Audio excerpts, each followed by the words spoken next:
আরে ভেড়াচুদা, আমাকে না বলে আমার কাছে পেয়ারা পেরেছিস? তোমার কাছে পেয়ারা পেয়েছি, তুমি দেখেছো? আমি দেখি নাই, কিন্তু আমাকে একজন বললো। তুমি বিবেকানন্দ কি বলে গেছি জানো তো? নিজের চোখে না দেখলে বিশ্বাস করতে নাই। তুই আমার মুখের উপর হুজ্জুরি করছিস, দেখবি আমি তোর গাড়িটাকে শেখে দেবো। কি হলো কাকা, এত বকাবকি করছো কেন? আর বলিস না রে, আমার কাছে পেয়ারা পেরে এনেছে, বসে বসে খেয়ে আবার আমার হুজ্জুরি মারাইছে। ধর, আমি মুড়ি খেতে তোদের বাড়ি গেলাম, তোদের ঘরে বসে বসে খেলাম, তাহলে কি তোদের ঘর থেকে মুড়ি নিয়ে খাওয়া হয়ে গেল? না।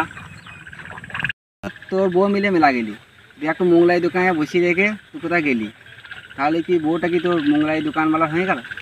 যা হয়েছে হয়েছে, আর বউকে ঝামেলা করে লাভ নাই, তুমি এবার বাড়ি যাও। তোর বাচ্চা, কাকার কাছে পেয়ারা পেরে আবার কাকার সঙ্গে হুজুরি করছিস। এটা পশ্চিমবাংলা বস, চুরি করে খাও না লোকের গান মেরে খাও। এলে একটু প্যারা খা। बात तो सही है।